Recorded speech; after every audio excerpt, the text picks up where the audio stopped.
আসসালামু আলাইকুম বন্ধুরা, কেমন আছেন সবাই? আশা করি সবাই অনেক ভালো আছেন এবং সুস্থ আছেন। আবারও চলে আসলাম নতুন একটি ভিডিও নিয়ে।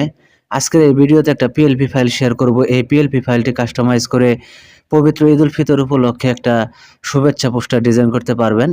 প্রথমে এই ভিডিও থেকে ৪ সংখ্যার পাসওয়ার্ড সংগ্রহ করবেন, দেন ফাইলটি ডাউনলোড করে আনজিপ করবেন।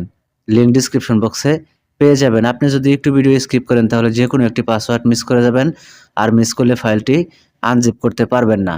তো আনজিপ করা কমপ্লিট হয়ে গেলে পিক্সেল ল্যাব অ্যাপ্লিকেশন ওপেন করবেন। এই ধরনের ইন্টারফেস চলে আসবে। এখানে কর্নারে থ্রি ডট আইকন দেখতে পাচ্ছেন, এখানে ক্লিক করে দিবেন।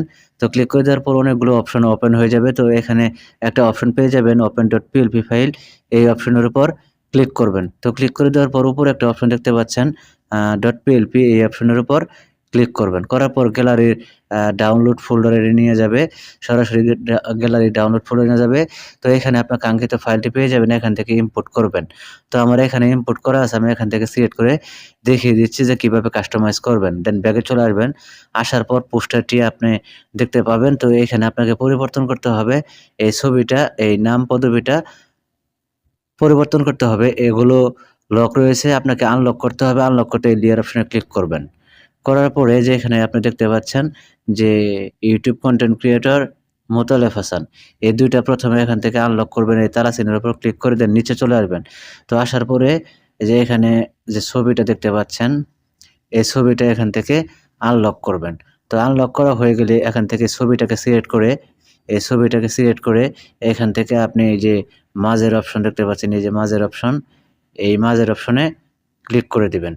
তো ক্লিক করে দেওয়ার পরে এখানে কর্নারে একটা অপশন দেখতে পাচ্ছেন রিসিলেক্ট, এখানে ক্লিক করবেন।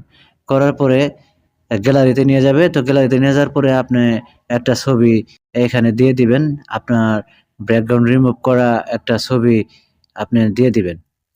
দেন এটা ছোট বড় করে এখানে আপনি অ্যাডজাস্ট করবেন। দেন এই নামের উপর ডাবল ট্যাপ করবেন। এডিট অপশন চলে আসবে। এখানে আপনার নামটা বসিয়ে দিবেন। দেন এখানে যদি কোনো দলীয় পদবি থাকে, সেই পদবিটা এখানে দিয়ে ওকে বাটনে ক্লিক করে দিয়ে এই সেভ আইকনে ক্লিক করে দিবেন। দেন সেভ এজ ইমেজে ক্লিক করবেন। দেন সেভ টু গ্যালারিতে ক্লিক করলে এটা গ্যালারিতে সেভ হয়ে যাবে। তো ভিডিওটি কেমন লাগলো কমেন্ট বক্সে জানাবেন। যদি ভালো লাগে অবশ্যই একটা লাইক দিবেন। আর নিয়মিত আপডেট পেতে চ্যানেলটি সাবস্ক্রাইব করে পাশের বেল আইকনটি বাজিয়ে দিবেন। তো সবাইকে ধন্যবাদ জানিয়ে আজকের ভিডিও এখানে শেষ করছি। আল্লাহ হাফেজ।